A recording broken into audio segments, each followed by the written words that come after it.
All righty. Good morning. Good morning, everyone. Thank you for joining us in this program. We are going to go ahead and get started. I'm just going to do a little housekeeping and then pass things off to my colleague, Chandra, from Enterprise Community Partners. You all are at the right webinar. Just want to make sure that everyone is aware of the Q&A feature and the chat feature. Please be sure to submit your questions through the Q&A feature as we engage in this discussion.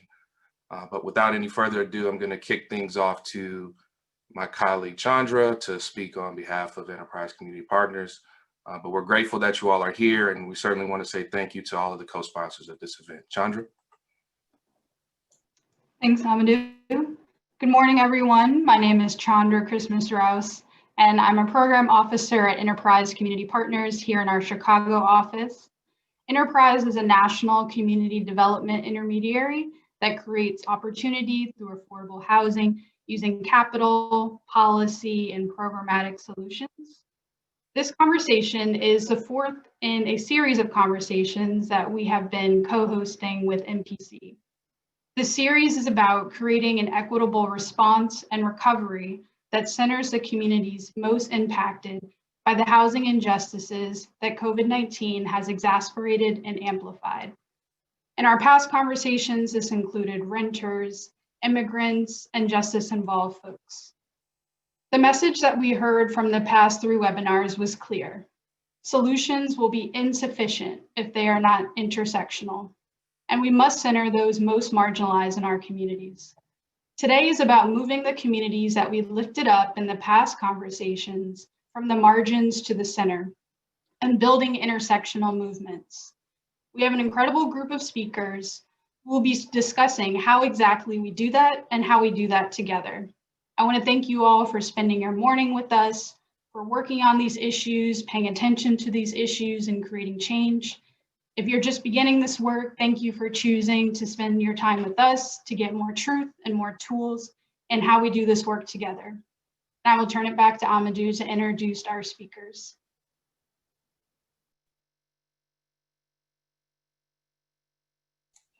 Thank you, Chandra.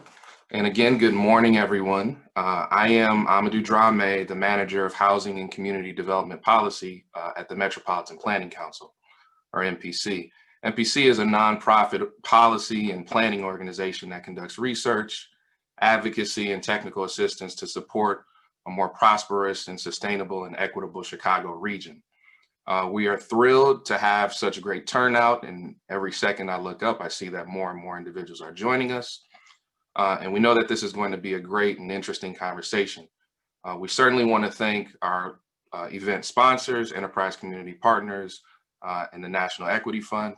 And now we'll go over the agenda for this program and briefly introduce our moderator and panelists. And you should have access to the longer bios on the event webpage, but we'll try to be brief so we can jump straight into the discussion. Our moderator today is Yvonne Arenas, who serves as the Associate Director at the Institute for Research on Race and Public Policy at the University of Illinois at Chicago. Our esteemed panelists include Del Reese Adams, who serves as the Executive Director of the Cook County Justice Advisory Council, which is housed in the County Board President's Office. Andy Kang, who serves as the Executive Director of Asian Americans Advancing Justice in Chicago.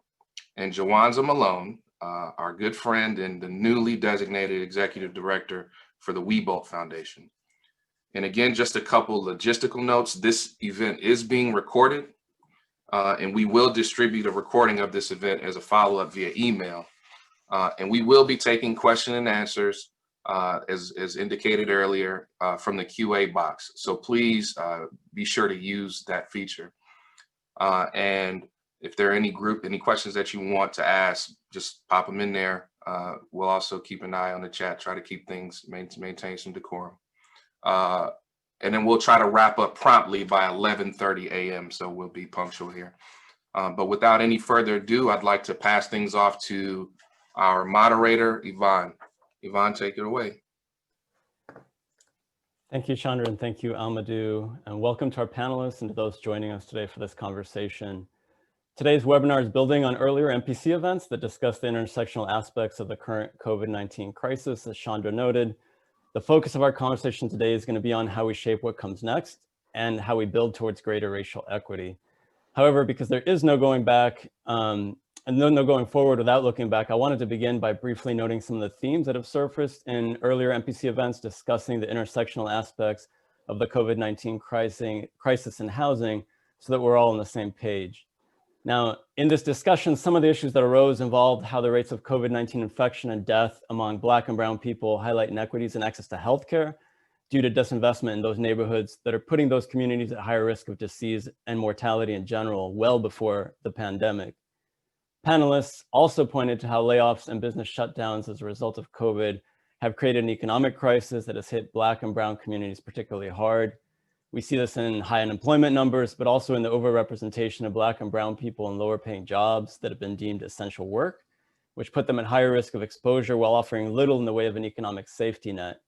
And we know that with higher rates of exposure and with these families often living in multi-generational households, this increases the risk of COVID.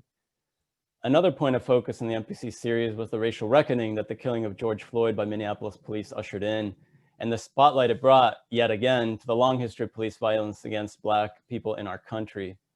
Studies showing that rates of COVID-19 spread in our jails and prisons are about 5 times greater than those in the general population have also brought a focus on the effects of mass incarceration for Black and Brown communities and the need to transform the criminal justice system.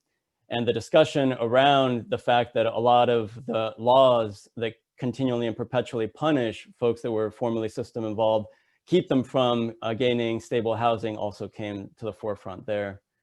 With the focus on the MPC series being housing, the events also touched on the housing instability in Black and Brown neighborhoods brought on by Chicago's history of discrimination and mortgage lending, and also the continued effects of the 2007 foreclosure and housing crisis.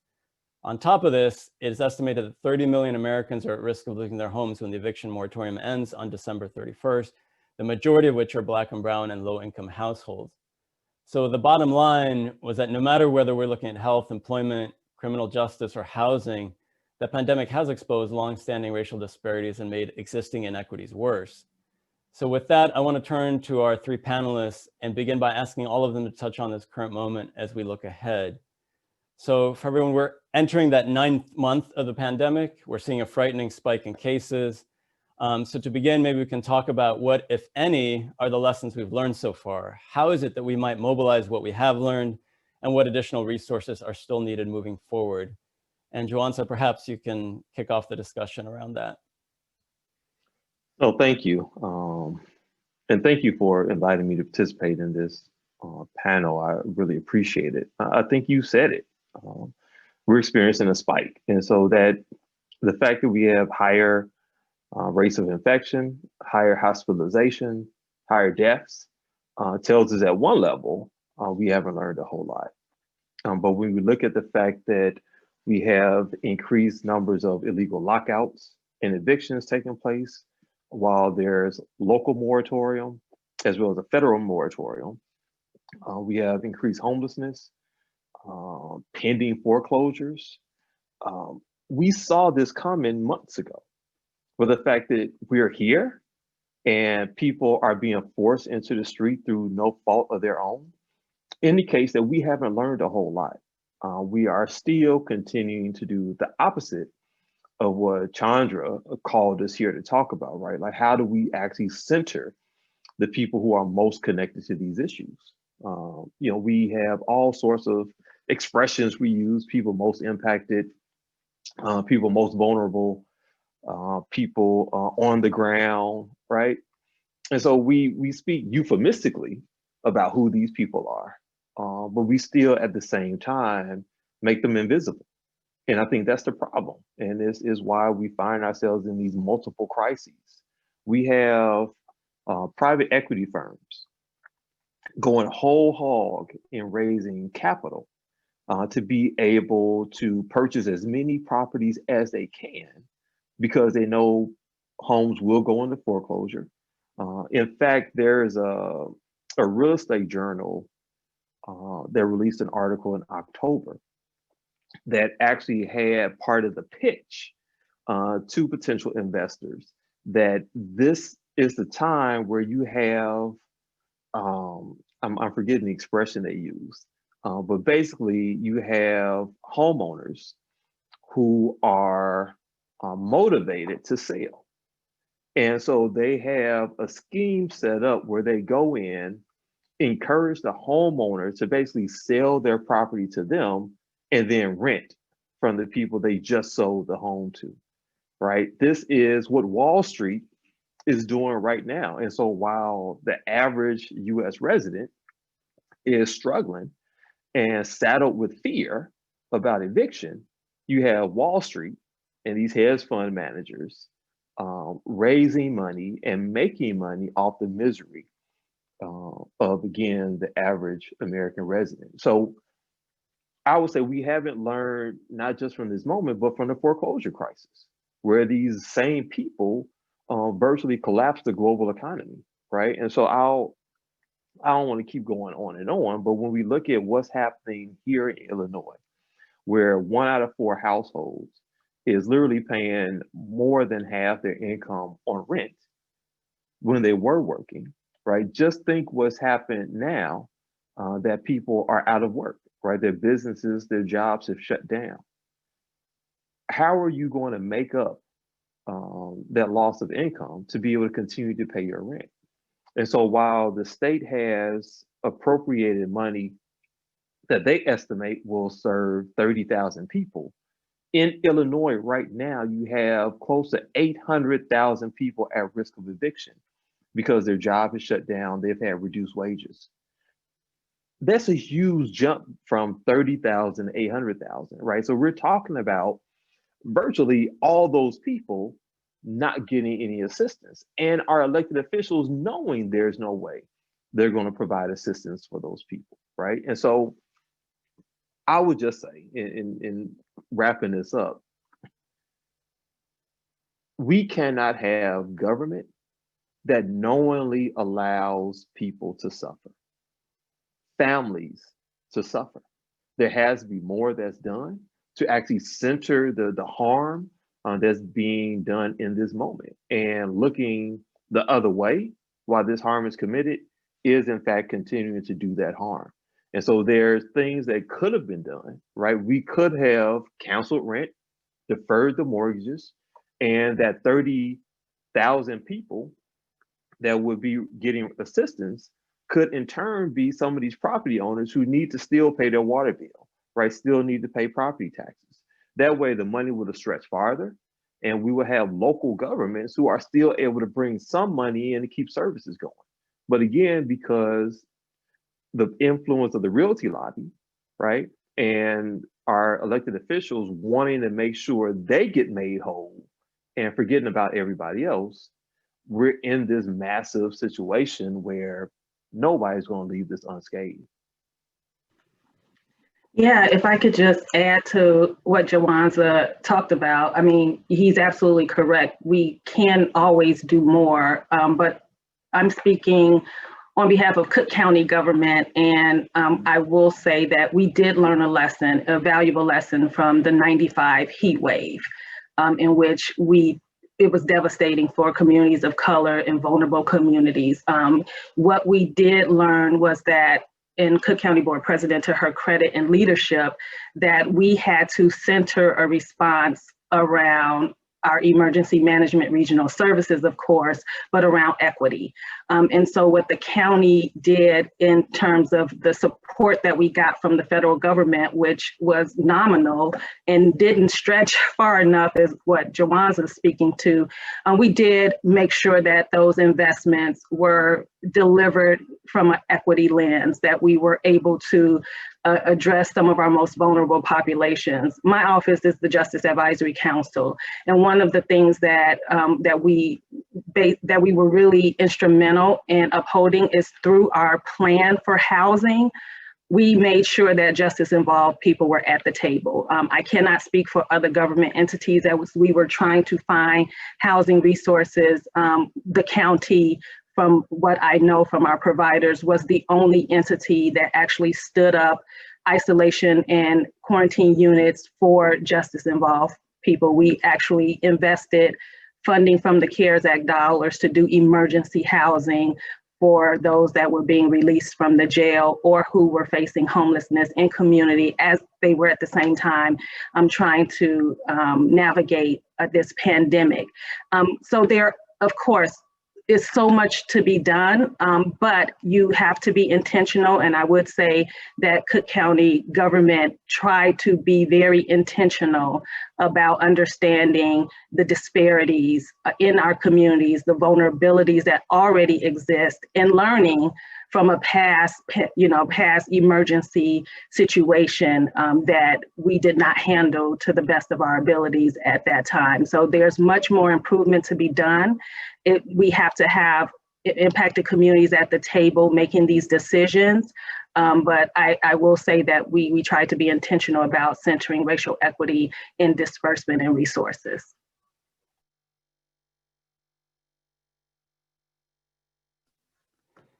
Great, thank you so much. Andy, I don't know if you have something to add, but I'm sure you'll pick up some of these points. Well, we're probably going to come back to some of these themes, but just to plus one what Joanza and Del Reese said, but I think from the Asian American community perspective, I think one of the things that, gosh, I hesitate to say silver lining, but I think one of the things that has been, there's been a heightened level of awareness is, at the same time we're seeing the deadly impact, right, of all these different inequities coming to a head with the pandemic and the impact on the Black and Brown community in our city. I think we're simultaneously in the Asian community seeing, because of the political rhetoric and the blaming of the pandemic on, in particular on Chinese Americans, but unfortunately by, just by proximity, the Asian community as a whole, the othering that is happening at the same time. I think folks are understanding that. They're also, I think, in our first gen community, a lot of small business owners, a lot of folks that are having difficulty because of language and accessing the same level of information or the same assistance that, say, some of their white business owner counterparts are having maybe an easier time, right? Because they have a relationship with a mainstream large bank, right? So to speak. I think as you see those things stack up next to each other, I do think there's maybe the potential for a greater awareness of how, I think in the immigrant community, it's always about surviving, not necessarily like, let's change this system and make it more racially just, right? It's like, I just got here, I got to, make sure my family can get to the next level. I think they're realizing that, you may not be able to just do that. That may not just be sufficient. That in fact, surviving means you are, unfortunately have the burden of, participating in a fight for racial justice and not just for your own community. And so that gives me some hope. And I think what we all would agree is a pretty dark time for our city. Well, thank you to everybody. And some of the things I was hearing there in terms of centering the people most impacted, and how do we think about those most impacted as not just surviving, but maybe hopefully being involved in the struggle for racial equity, centering equity. I hear from you, Del Reese. So perhaps to kind of think about how we push that forward, maybe I'll ask how we might challenge the notion of power and who holds power. So how do we do that work? And Del Reese, why don't we start with you this time? No, absolutely. And that's such an important question. And a lot of times when we talk about racial equity or we talk about equitable distribution, we don't actually talk about power, and power, having that conversation and looking at the intersection of power when we talk about institutional and structural racism. It almost is like you can't have, some people eat their hot dogs without the bun, but I believe you have to have that bun, right? And we have to wrap our conversation and dialogue around power structures. The core of racism is this sort of, social construct of dynamic of oppression and of buying into white supremacy. So Andy sort of hit on it a little bit when he talked about the immigrant community. You're almost, shuttled into this environment that has you picking sides, and the social construct tells you that the white side is the better side. And so it's very important from a government perspective that we acknowledge that this exists, that we acknowledge that our systems are historically racist, that our institutions and our structures are built in a foundation of depravity to communities of color, and specifically to African American descendants. And so the power becomes very crucial, because as we talk about change and undoing racism, so to speak, we have to start with the power shift. And one way that government can do that, and that we've taken a role in, and I just have to continue to praise our leadership at Cook County. Cook County Board President has always been a champion for disenfranchised communities, and has centered her policy roadmap that guides our county policy work in the next 5 years around racial equity. And what's so important about that, and we now in our budget, we had a whole budget where we looked at various parts of our economic development, our health and hospitals, our criminal justice system, and as you know, public safety and public health make up about 89%, if not more, of Cook County budget. And we looked at those systems through an equity lens. And what was very important about that is we wanted to align where we could a budget that spoke to Black lives. And because given the civil unrest, given what was happening in this country, given the disproportionalities of COVID in our communities, we understood that to do things the normal way was really to sit and perpetuate a system of disparity, right? Racism is the common in the normal way. So how do we think about reimagining responses, reimagining investment, realigning allocations so that communities could not just survive, but they can actually thrive? So the Cook County has an equity fund. Over $100 million was given into this equity fund. 20 million of that will be operated and administered through my office, which is the Justice Advisory Council. We will be very, and I keep using the word intentional, because when you do racial equity work, you can't leave it to guessing. You can't leave it to haphazardly. You have to intentionally address race. You have to intentionally bring diversity and voice to power to the process. And we hope to do that with advocates, partners, community members, impacted communities, where we will actually have those voices at the table to help us administer this equity fund, right? So what does that do? When we talk about social and institutional power, it includes three things: access to resources. So those who have the power in a capitalist society, a lot of times that power is money, or in a racist society, that power is white skin. So if you can normalize power or redistribute power, you do that through access of resources. Another thing, when you talk about structural and institutional power, the ability to influence others is power.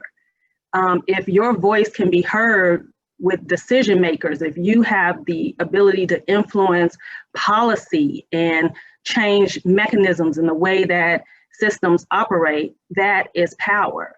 I talked a little bit about decision makers, having access to decision makers, having people to listen to what your needs are. What's a priority for community? A lot of times we make policies, we make decisions, we allocate resources without talking to the very people that are impacted by those decisions. So having everyday people, community residents, communities that are impacted by our very, harmful, historically harmful systems is a way to right that wrong, is a way to redistribute power in a sense. So I love bringing power into this conversation, if you can't tell. And I think it's crucial and important. And it's definitely, when we talk about resources, which is always at the top of the list, whether people can access them or whether people have the right amount of allocations that they need, we often don't talk about how we bring those voices to the table and have them involved in the decision-making process all along the way. And that is the way that we shift some of our power to the people.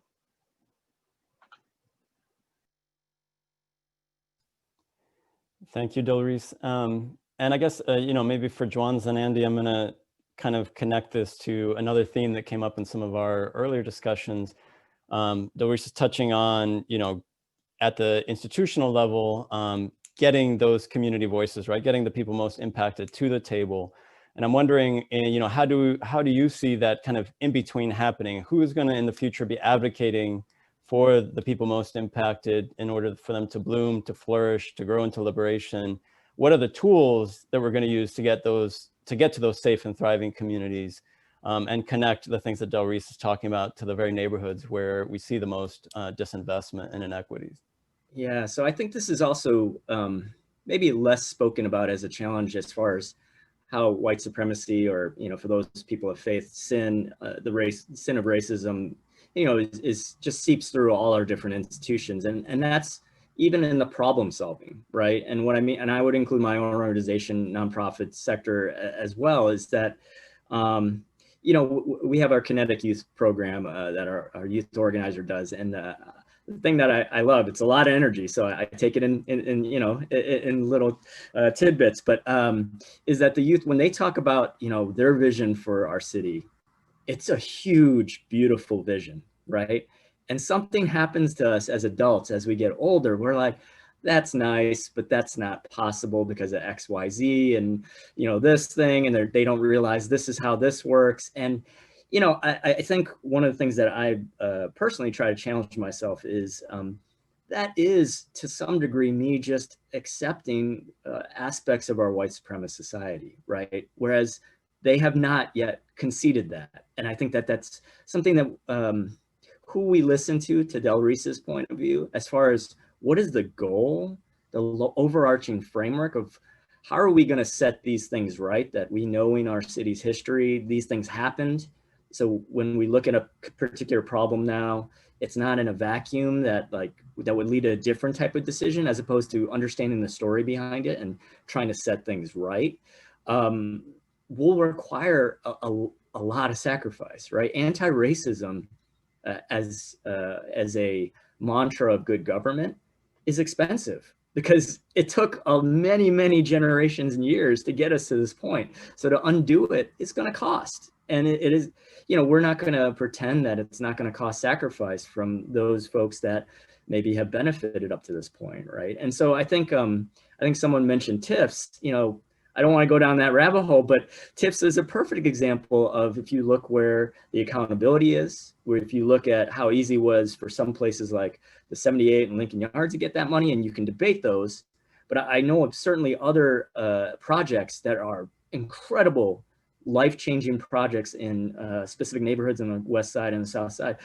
They had to wait for years to get any TIF money, right? And so TIFs or not TIFs, I would argue, yes, definitely should be reformed, or let's scrap the whole thing. I'm a big Ben Jarofsky reader, so for those of you that are Chicago Reader fans, but I think it's a perfect example of who gets listened to, what problems are we prioritizing, and what is our tolerance for sacrifice, for shared sacrifice. And I just end with this, very privileged and grateful for my experience going through the Leadership Greater Chicago program. I was a fellow in 2018, and one of the themes that kept coming back when periodically I would get into little, healthy debates with folks from the Rahm Emanuel administration, is they would consistently tell me, well, your solution is not possible because there's no political will. And in my head, I'm thinking, that's funny, because when I talk in Black and brown communities, everyone's on board about the solution. So whose political will are we talking about here, right? And I think this is the part for folks that are in those problem-solving spaces, right? Which are white dominant spaces, still in our city. I think folks are trying to make efforts to open it up, is to having that inclination of being accountable to the impacted communities, right? And finding ways, creative ways for those voices to set the priorities, I'm sure there are great ideas once you unlock your imagination for folks with government experience and policy experience, but to be guided by those voices as far as what are the problems that are really impacting folks. And I think that's going to be a challenge, because to Del Reese's point, we all naturally like our power. We like controlling our decisions, right? And what we're saying is we all have to do a better job of ceding some of that power to others. And I think whether you're a person of color or not, we're in this society. So I still view it as me doing that as my way of being anti-racist and helping combat white supremacy. Yeah, just want to jump in here and sort of bring these two sort of questions together a little bit, because I think that,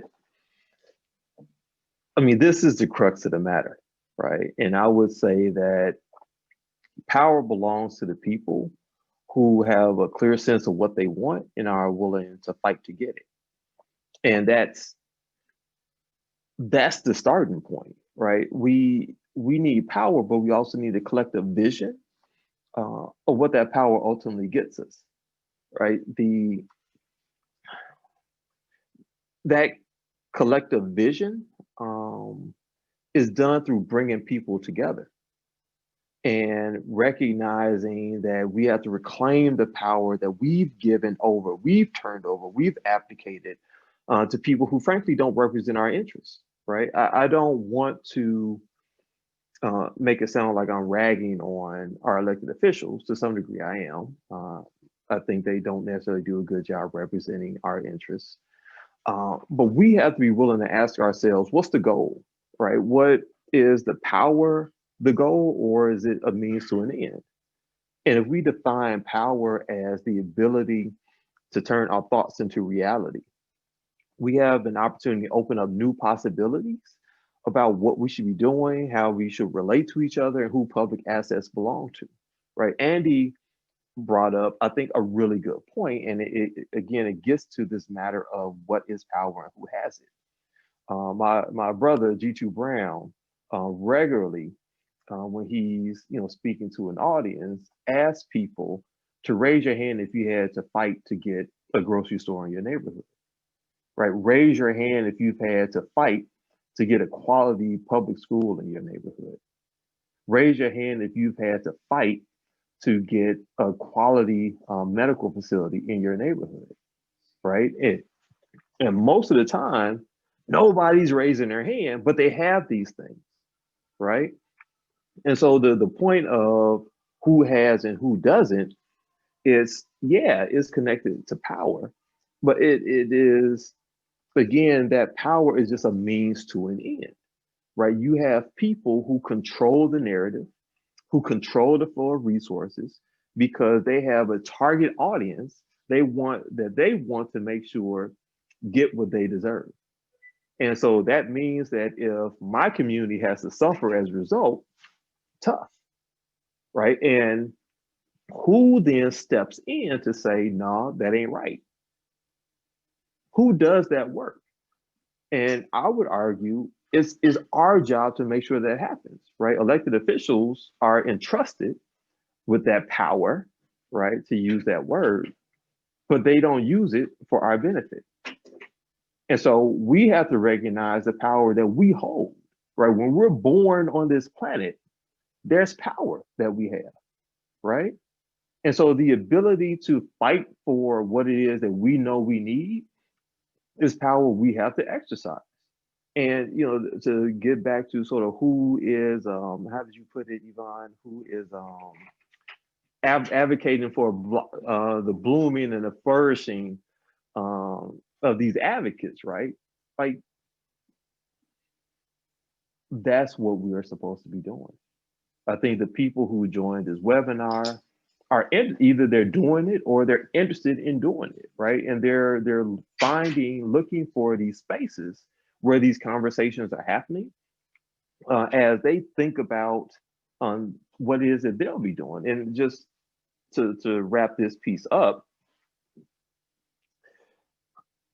this question of power is really, to some degree, an artificial question when we think about again, communities that I live in, work with, because we're often forced to make a decision out of a bunch of really bad options, right? We think about the school reopening conversation, right? Do we continue remote learning for our children, or do we send them to filthy schools where everybody's at risk of infection, right?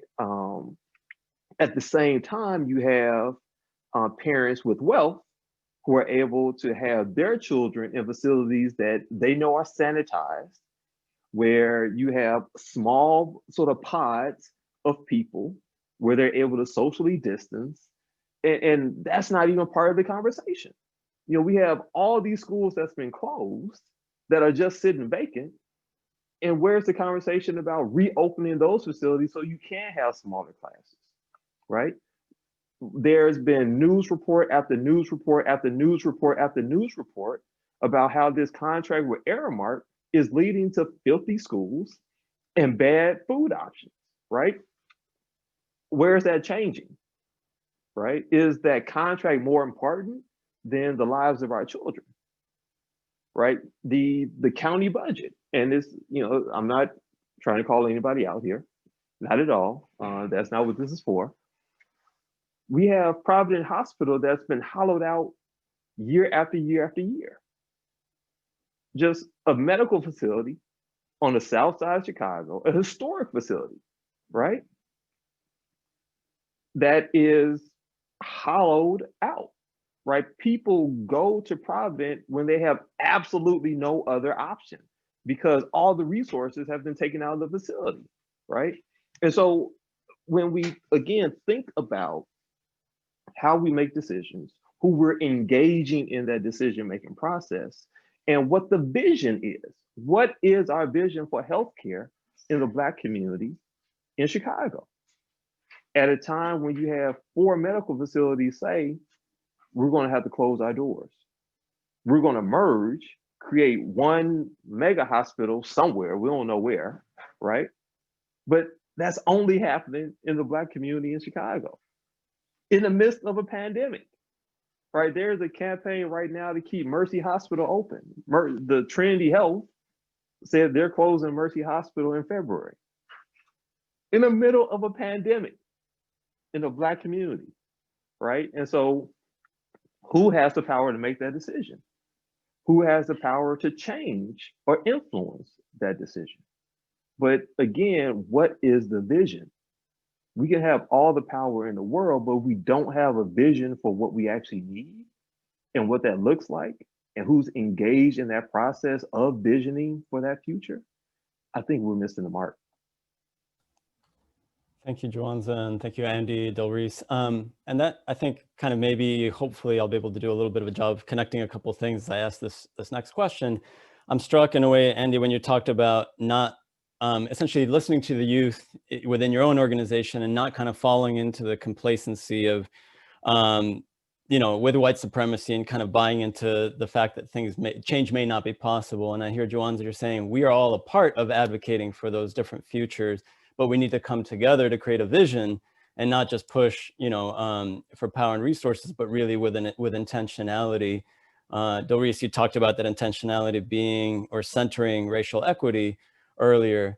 And so I'm wondering, you know, right now, especially there's the conversation about whether or not you're calling it defund or, you know, the kind of transformation or moving of resources from the police into other community needs. In terms of looking at, you know, and the kinds of intergenerational dynamics of when people say defund, so people have a very strong reaction, and a lot of that we've seen even within organizers to fall with different ideas and visions of that future. So I guess in terms of looking ahead, how is it that we can think about the past, whether or not that's in terms of advocacy or in terms of creating a shared vision, how that past can shape the future without limiting the kind of radical possibilities. So how we think about possibly past movements that have gotten wins or where we have fallen short of creating the vision that we need for a radical future, what might be some lessons around that that come to the forefront? Well, you know, I would just say on the defund point, you know, I think we've all seen President Obama's unfortunate comments about his view on that. You know, I would just say, really shortly, I strongly disagree unfortunately, what he said. I don't think it was particularly respectful of all the young people we saw on the streets this summer who are sacrificing and risking so much. Many of them, were subjected to violence, right, from the police that's the reason they were out there, right? I think the language we use, and I think I'm going to use President Obama as an example here, the language we use can limit our imagination about what's possible, right? And the President Obama talked about reform. I'm getting a new kitchen sink, a dishwasher today, and I can itemize about 20 things that doesn't work with it, right? And if we were to look at the DOJ report about Chicago Police Department, there are more than 20 things that are not right with the Chicago Police Department, right? Like right now they're in the consent decree. And I think if most people were looking at that, we're talking more than just reform here. We're talking about an overhaul. We're talking about potentially like, should we just get something entirely new? And I think, to say that defund as an idea is extreme, I would argue the exact opposite, that what is extreme is what has been tolerated up to this point, right? And so I think the language we use signals how big is our dream, how big is our vision about what kind of anti-racist society can we create? And, so I'd say that is one example that saddens me, but I think to your larger point about how we get to that future, right? Let's say we have a shared vision. How do we get there? I think one of the things that's on my mind this week in particular, because of some of the things that I've seen from the Republican Party, a bunch of states attorney generals have just filed a really strange lawsuit to try to block certification of electoral college results, is democracy. And what I would argue is that the more democracy we have in our society, the more accountability, the more we empower individual voters and their preferences, and however we find those solutions, the more our impacted communities will have the power they need to be taken, to have that accountability with our elected officials. And so, I think we should never be complacent or satisfied with where our democracy is, and as a baseline issue. And that could mean, exploring a lot of different ideas, but I'll just use two that, I think signal, we adults are maybe not quite there yet as far as big vision is. I know the Black Caucus down in Springfield has put out their own policy priorities and agenda. There's some really great stuff in there. I think one of the things I noticed wasn't in there was, allowing incarcerated individuals to vote. And it's a little surprising to me as just an observer, given we just got through this cannabis legalization process, right? And we know so many individuals were incarcerated for years and didn't have the right to vote and chime in on that political debate as it was unfolding over these last few years. And so I think, we have to continually, I think, just challenge each other to think like, are we doing enough? Are we shooting high enough for us to get to where we need to get to? And I'm going to stop there.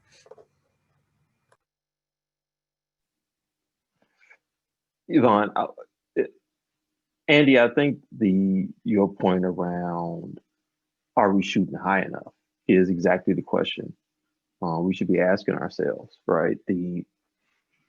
There's this quote, and we hear it sort of paraphrased all over the place, but it's something like those who cannot remember the past are condemned to repeat it. And I think this has renewed meaning for us in 2020. I don't think there's anybody who want to live this year over again. But there is no future without the past, right? And so I would say that the reason why we continue to be in these multiple crises, right? We got a pandemic, we got an eviction crisis, we got a wage crisis. We got a state-sanctioned violence crisis, right? It's our collective aversion to history. I think that has gotten us here, right? I would say that we aren't radical enough. We are. Why should we only fight for what's winnable? right? And some of my organizing friends who are watching this know exactly what I'm talking about, right? I'll clue you in, everybody else who's watching. You know, there is this belief that is strategic to fight for what's winnable. Like, what can you move? What can you get done in a grant cycle, right? And like, what does that ultimately get us? You know, when we think about these things that we now feel are fundamental to our function as a society, right? Where women can vote, where you have a 40-hour work week, where slavery has been abolished. You can, to some degree, count on Social Security benefits, right? At some point, these were all radical ideas. I mean, how long did the women's suffrage movement fight just to have the right to vote? Because I'm a woman or because I'm Black, right?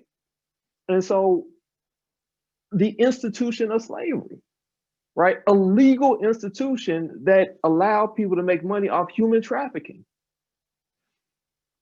The abolition of that peculiar institution, as it's called, was a radical idea. There was a war fought around the idea of how should I make money? Is it fine for me to make money off human trafficking, or is it not? A literal war was fought around this radical concept of abolishing slavery. And so when we think about how we structure our campaigns, when we think about the conversations we have, the things that find their way into the popular narrative, I would argue we frankly are not radical enough because we don't pay attention to what has happened in the past.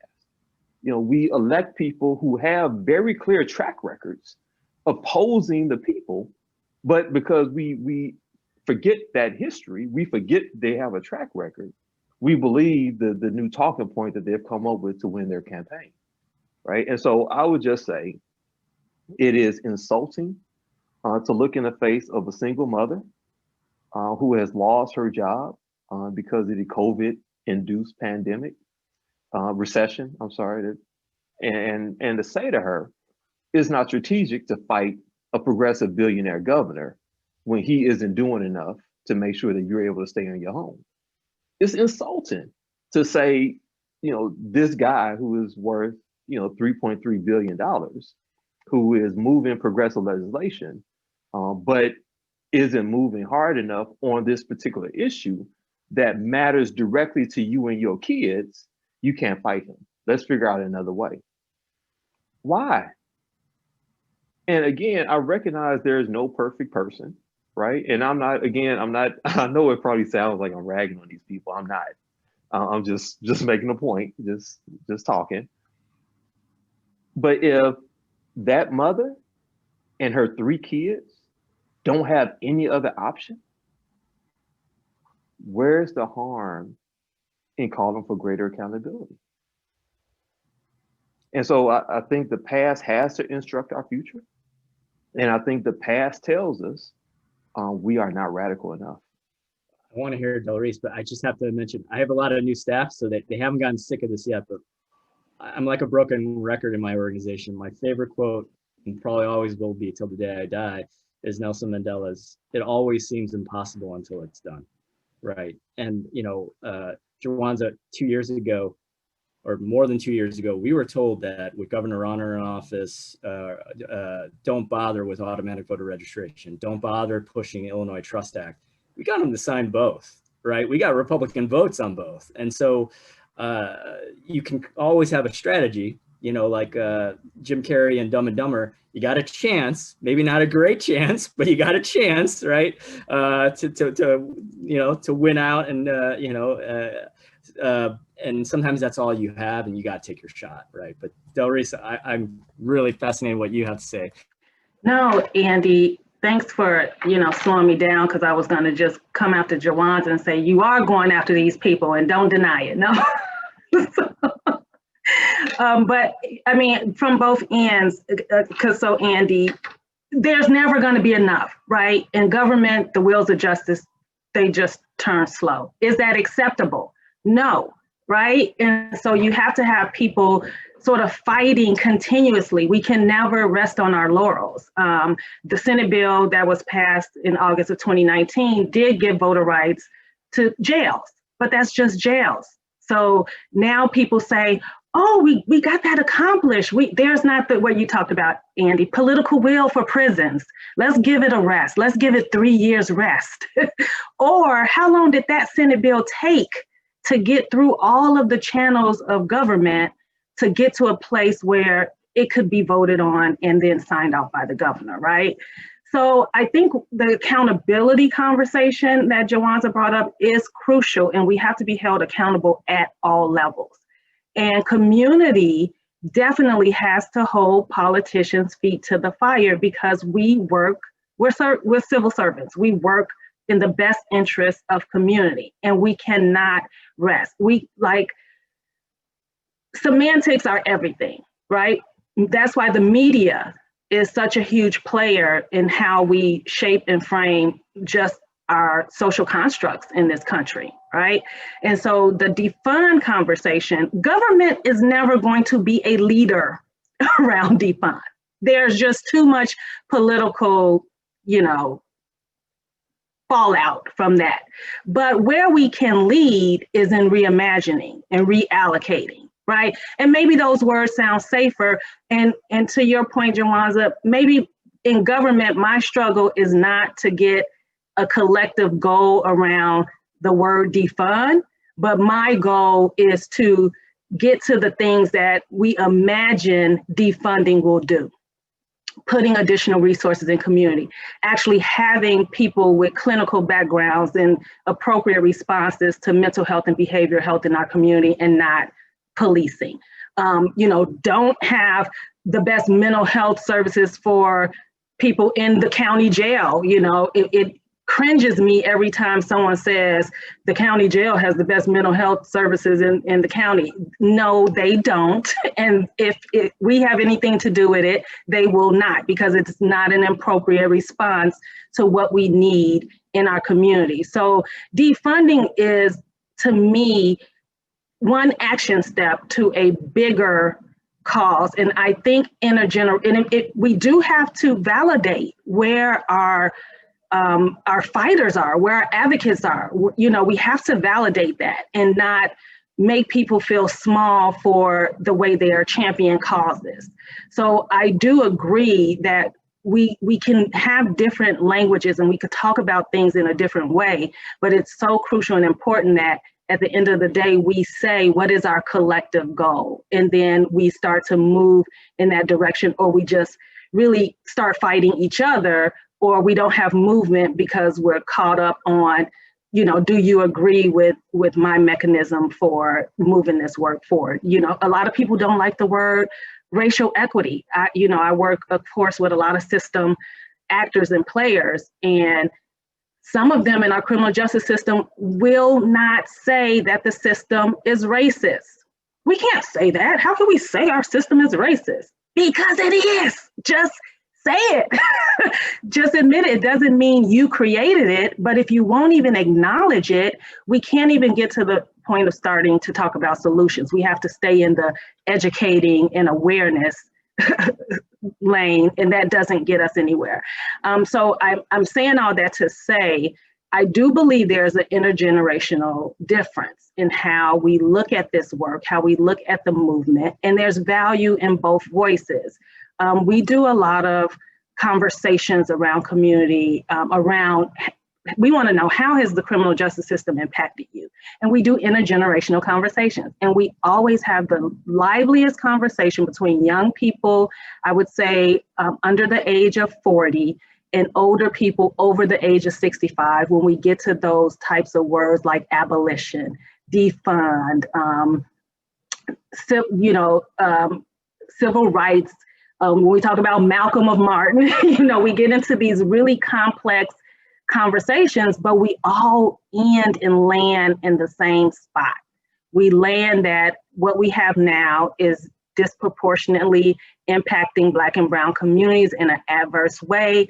We land that we need solutions that really speak to our communities that have been most impacted, and that we need a voice constantly at the table, and that voice cannot be, it just can't be timed, right? And government is notorious for this. Oh, we're gonna have a town hall meeting, we're gonna get everybody's input, and then we're gonna take that input from that one meeting, and that's gonna move this policy forward for the next 5 years. No, we constantly have to engage people who are impacted, who these policies impact, and have their voices at the table, and then be held accountable. Transparency is everything. I know we're gonna talk about data and research later, but we can't hide behind, you know, these walls of government. Like, we have to tell people what progress we're making with our equity fund. We'll be posting, you know, how much we're investing, where that investment is going, how that investment is growing,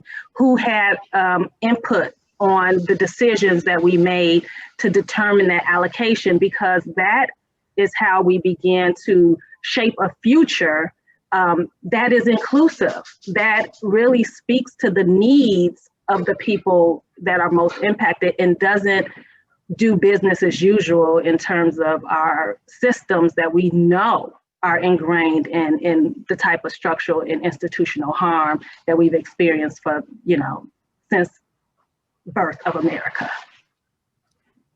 Yeah, you know, I can't help it, but I see the chat light up, and, you know, since we're on the topic of policing, I'm reminded of doing a ride along with a colleague of mine on the South Side, two police officers that, you know, I would say, based on at least the 8 hours I spent with them, were very committed to public safety, right? Both people of color. About half their calls, they're not equipped to handle. And they were very honest with me afterwards, after the call, like, that needs a youth counselor for that family's kid to get them off the streets. Potentially there's a substance abuse issue that they need to get in rehab, also not their thing. And so I think, to this last question about defunding, I think if we're talking reform, then we're saying more money for law enforcement, not public safety. So, like, I think of public safety as the big goal. Law enforcement, yes, certainly there are violent situations where you're going to need folks that can do something to help stop the violence, right? And unfortunately, sometimes that will require options that none of us want to see happen. I would argue, though, that those scenarios are much smaller in number than what people perceive them to be right now. And we're handling public safety with a very militarized, law enforcement heavy response. And we're saying we're going to reform that. That's the problem.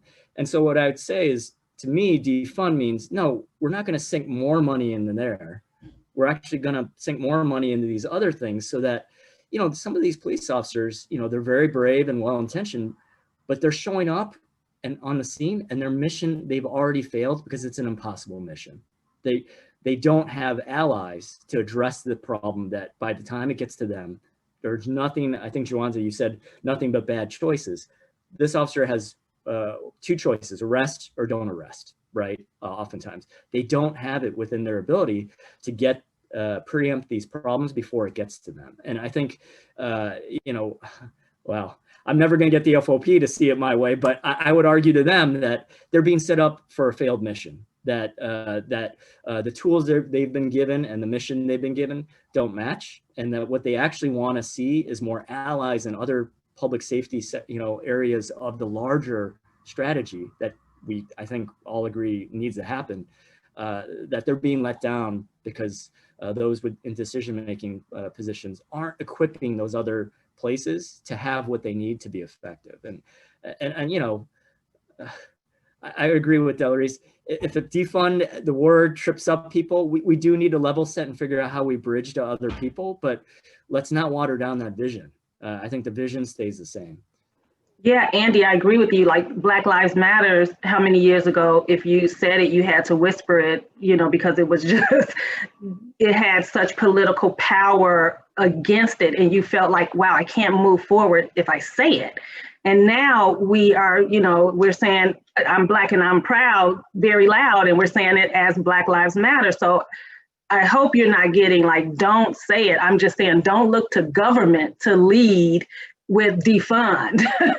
And so in order not to get stuck, I will say we're doing it in a different way for those of us who are doing it, because there are some who are just not, they're the opposition, they're not interested.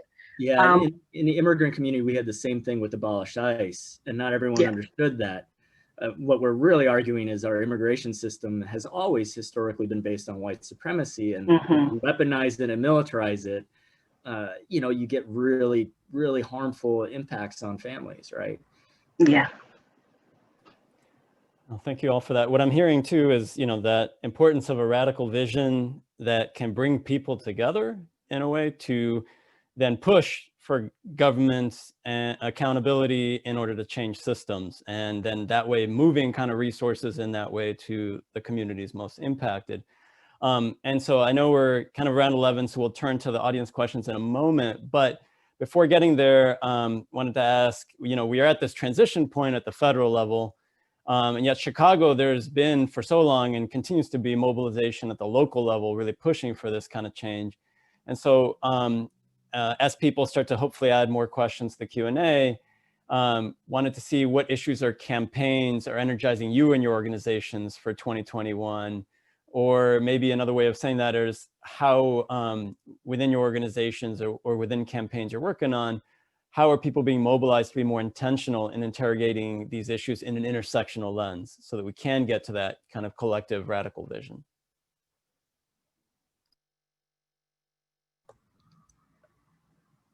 I can kick us off because I think we have a few known issue campaigns. You know, I should caveat, my director of organizing is taking a leave of absence, is currently helping lead voter mobilization efforts for a organization that will not be named here because I'm a nonpartisan organization, but she's very busy in the Asian American community for the Georgia Senate races. But I think a big one is redistricting, both on the state level and on the city level. And I'd say to your question, it is my sincere hope, and I've been having conversations with strong allies like the Illinois Coalition for Immigrant Refugee Rights, as well as other groups that we've done advocacy for census funding on the state level around the need for a unity map effort.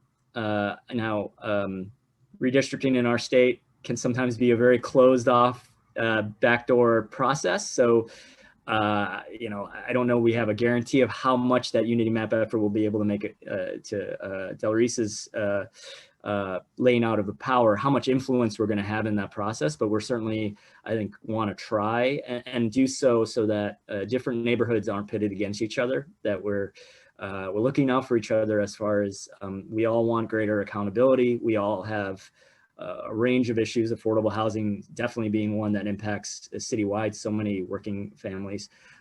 So I think that's one I'm very optimistic about. I'd say related to some of our other issues, you know, whether it's federal immigration, we're gonna have to wait to see what happens there. Locally, this month and next, we expect in January to amend our welcoming city ordinance.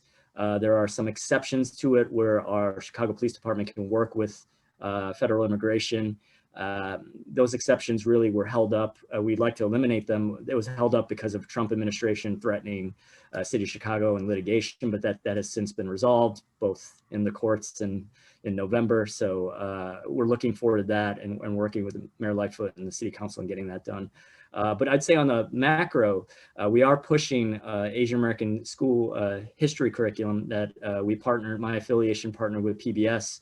It's a free curriculum, so our hope is to get that into K through 12 public schools statewide. I know that's a heavy lift. I'm hoping the cost neutral is a selling point, but you know, we've just talked about being aware of our history and that helping us guide how we set things right. I think one of the missing stories in our country around Asian Americans that we're constantly seen as kind of those fence sitters. You know, are we going to fight for change, or are we going to just go along with the status quo? Is our history. And our history is we're continually used, you know, at different moments as that buffer minority, that model minority that, oh, look, the system is not that unjust because these folks are doing fine and they never complain, right? But then in different moments in our history, like now, we are blamed and scapegoated for something, right? But to distract from, let's say, incompetence in handling a pandemic, right?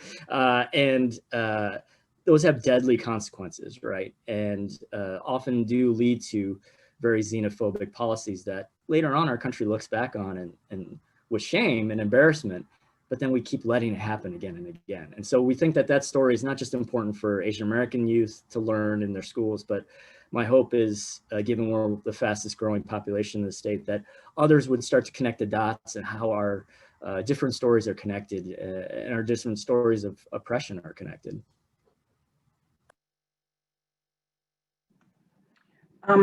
Yvonne, to your question, for Cook County government, there are many things that the county is working on. I can speak, I sit in the criminal justice space. And so we are still working around bond reform and looking at reforming our criminal justice system and addressing a lot of the disparities in various intersections of the system, all the way from case processing to how we look at treatment for people in our system. A lot of the county, we often says, is the back end of the justice system. And so we don't have a lot of power. The city and the Chicago Police Department controls the rest, right? And we know that we have a lot of people in our system who are behaviors around behavioral health and mental health crises in our communities are criminalized. And so how do we handle that population once they get to us? So a lot of reforms are happening. All of the stakeholders are working together collectively. Of course, we see things from a different lens, but for the first time, I would say in the last 3 years, have really come to the table frequently to see where there can be some movement and reform efforts that we all agree upon. But I will say what we're most proud of and where we do see a lot of champion, and we hope that we set the stage, but that community leads the efforts, is again around our equity work, around our safe and thriving communities policy, being able to stand up resources in our suburban Cook areas that have been under-resourced, thinking about the south suburbs and our west suburban municipalities, really being able to reimagine public safety. We talked a little bit about that, but having community input and what that looks like. What is the proper response? Not looking at violence through a law enforcement lens, but what actually can we support and through a public health and a trauma-informed lens. And so those are the things that we are going to be prioritizing. And of course, as government, we will be seeing where we can resource community and those ideas. But I really would speak to those on this call and those that we will be meeting to in the future to really drive this work, really drive these efforts, and let your government know what are your priorities, what are the things that you feel have been underrepresented or under-resourced, and this is an opportunity for those things to, as we reallocate it, and realign and defund, that we have the resources to put into those ideas. And I would just say, the grantees of the Weibo Foundation are working on, why are you laughing, Andy? Are working on the issues that you've heard Andy and Doris talk about, but then also just the bread and butter issues that impact communities every single day, right? That haven't gone anywhere, that, to some degree may not change under a new administration, but that's why we fight, right? And just go back to the earlier point, we're fighting for democracy, right? Like legitimately, groups in this city, across the country, are fighting to uphold the ideals of democracy. If we do not have policies and practices that center people, that make equity more than just a word, right, but a practice, it's just going to take us fighting, right? When we think about a new administration coming into the White House, we have to ask what's going to happen to the children who've been living in cages for years now, right? Who have intentionally been separated from their parents, right? The report came out earlier this year. They don't know where these parents are. And so what happens with those children? And it would, you know, we have to own the fact that this government created that situation. This government separated families, placed human beings in cages and left them there for years. Amid protests, amidst congressional leaders, arranging tours, right, speaking out against what happened. This government perpetrated that crime against humanity. And so who's going to answer for that? And so what is the Biden administration going to do to I don't even know if you can correct the harm that was done, but to just change this direction that we're moving in, right? What's going to happen in terms of policing in communities of color, right? We can, you know, I was listening to a news report this morning, right? We can say it's a minority of people who are inflicting this harm, but what are you doing with that minority? Right? How are you addressing the fact that you know this minority exists, but goes unchallenged? And that cancer is allowed to fester inside these systems, right? Again, this administration is going to have to deal with it. I talked about the hospitals. Like there is a real crisis of healthcare in this country. If we haven't learned anything, we recognize how vulnerable this system is for everybody, right? Not just the poor, the people that's easy to ignore and make invisible, but for everybody, right? What happened in New York should be appalling to everybody on the planet. And there should be a commission to make sure that that never happens in this country again, right? And so these issues that, you know, it was easy for us to sort of target this lightning rod around are issues that are pervasive across this country at every single level of government. And so what are we going to do, right? And so at the same time, and I'm glad you brought up Black Lives Matter, Delreese.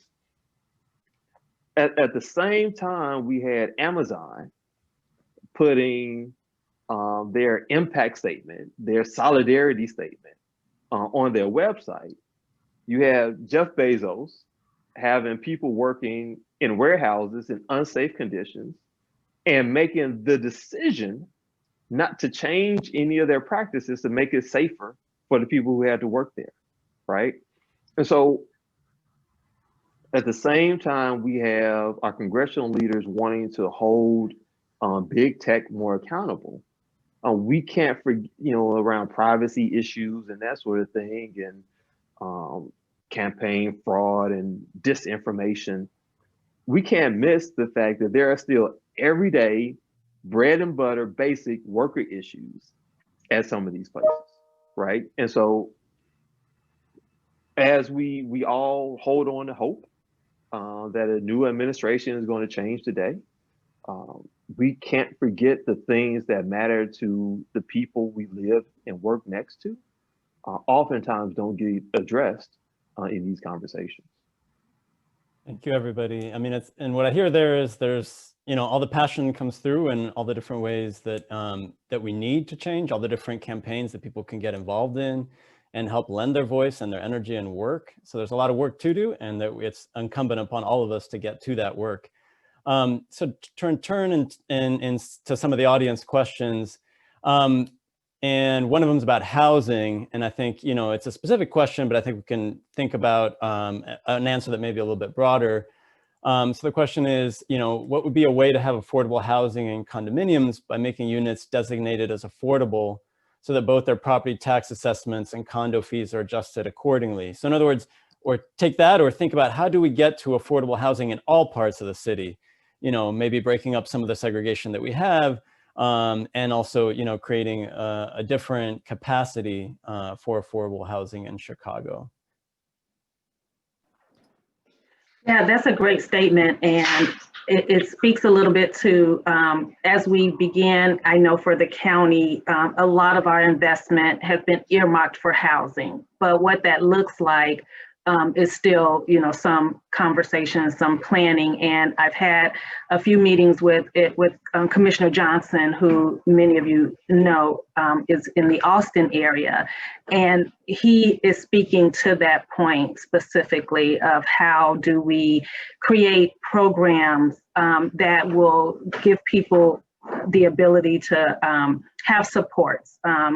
Low income families or moderately income families, the same types of advantages that wealthier families have, and that understanding that real estate and property ownership has always been a gateway to wealth in America. And when you kind of deny a whole socioeconomic group of people that advancement, you will see a huge wealth gap, and there's no getting around that. So how, as a county, do we use public dollars to actually support and lift up families who, are working families or may have one income or, may be socioeconomically disadvantaged, but how do we have programs in place that can have them be able to access the market and have ownership as well.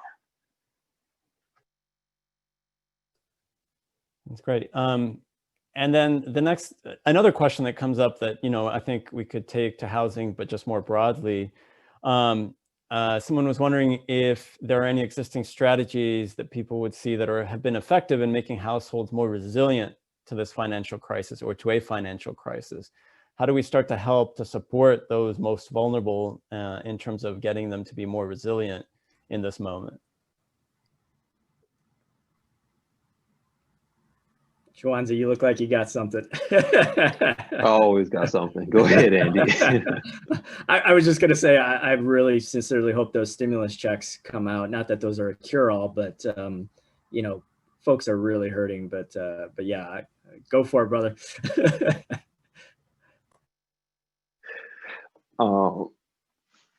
I think there's a couple of different ways we can look at that, right? I think that definitely there's some structural things that need to be done to make households more resilient, to use that word. I think one, there's a statewide campaign to bring rent control here to Illinois, right? Again, when you have counties in Illinois where literally 1/3 of the population is paying more than 50% of their income just on housing, how sustainable is that local economy really? And so when you enter a situation, such as we're in now, which I think to some degree is unforeseen, right? But if people don't have money to create a rainy day fund, right, because they just literally don't, right? There's no way to do it. Then what other options do you have? And so I think structurally, stuff like rent control, being able to have a better handle on tax collection and assessments is another structural thing that can be done. But beyond that, when you look at, again, how resources are allocated for affordable housing, there does need to be a real overhaul. Just back to the condo question, the Housing Authority had a program that created this, what the Chicago Sun-Times referred to as super vouchers. And it got politicized and racialized really quick. I mean, the idea was properties in certain areas are just inflated, right? The cost is just inflated, right? And so how do you make sure that people can afford to live in some of these places, right? Like, a downtown condominium, for example. And so the voucher, there is flexibility at the local housing authority level to basically say, the market value for this voucher is no more than $2,000, but because we want to make sure we have affordable housing in this area, we'll increase that to $2,400, $3,200, whatever it is, right? And what happened is a person who was living in one of these properties committed a crime. and the person happened to be Black. And so we know the history of Chicago, right? The second a Black person does something, oh, we got to scrap the whole program, right? Like, we can't have Black people doing this harm to white people. That's just call out the slave catcher, right? And so they ended up scrapping this program because it became heavily politicized, heavily racialized. And so now it's really hard to have affordable rents in some of these places. But again, it goes back to the fact that the real estate industry to a large degree is unregulated, right? And so from one year to the next, you can increase the rent as much as you want to, right? There is no metric that you set the cost of rent to, right? So literally whatever you think you can make is what you're going to charge for that rent. And it is creating turmoil in communities where you have out-of-state investors coming in, purchasing properties, and then jacking up the cost for those properties, right? And so that's not just skyrocketing rent, that's skyrocketing property taxes, right? And so for a homeowner who's looking for a higher assessment to be able to get better equity out of their property, they're missing the fact that that also means increased property taxes, which means that if they're on a fixed income, like a lot of our seniors are, that pushes them out of that home that may have been in their family for a couple of generations, right? And so we have to recognize the toxicity of the commodification of housing. And we have to begin regulating these private investors, these private equity firms, these hedge fund managers who have gotten into rental property as an investment and not as a public good. Yeah, I think the only edit, go ahead. Plus 100 on that, Joanza. I think the only other thing I can think of that is a very tangible, easy, low-hanging fruit is, you know, the Chicago Commission on Human Relations. At one point, I was appointed commissioner. Enforces discrimination, racial discrimination in the area of housing. They would never be so bold as to say so to, you know, their current mayor, whether it was Rahm Emanuel or Mayor Lightfoot, but they're under-resourced. They could always have more resources to really crack down on what I would just say is flat out anti-Blackness when folks are trying to move to different neighborhoods, right? And I think if we were serious about that, then I think we would have more capacity there to make sure that the word was out that if you're a landlord, no, you can't do this. You can't. Now, it may not happen to the level it did, you know, what we had when, you know, a couple decades ago, but it's still there. And I don't think we have a good handle on exactly how pervasive it is. And, you know, along with the rents, and that could be another form of discrimination, right? Disparate rent increases depending on who your tenant is. If we're not really putting the personnel there and the capacity there to crack down on that problem, then we're saying we don't think it's a problem. And you know, that's one that I think, you know, I since got kicked off that one, but that's a different story. But I may or may not have raised this point in the past. I think it's something that is a very tangible, low-hanging one that could make a real difference in the near term.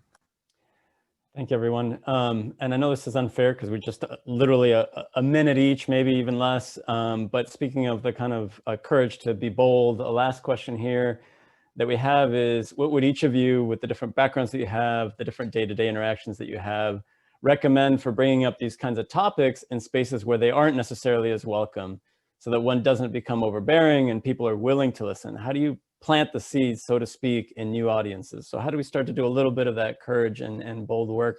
And in just the couple minutes we have, folks could speak to that. Yeah, I'll kick that off because I feel like that's been my role for the last 2 years, to be in rooms where people really didn't want to hear what I had to say. I'm a 2019 Chicago United for Equity Fellow, and so I use a video. That's always a good starting point. I know we also use Metropolitan Planning Council desegregation report, their PowerPoint, to really center the conversation around the inequities and the disparities, and really, if you can get any dialogue going, I believe that's a great first step. So utilizing tools that are out there, don't center yourself as the expert, I would say, but try to create a space where people are comfortable learning together.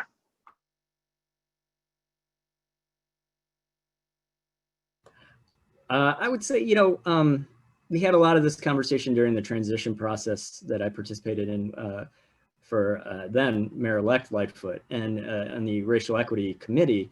And it's what metrics are we using to measure our success? And I'm not in any way saying that we're there yet, but I think that can be an invitation for everybody to try to explore that question together rather than it feeling like we know it all. We just need you white folks to get on board and say you're sorry and just listen. And we do want that, but I think invitation to build something new together is probably a more healthy on-ramp to where we need to get.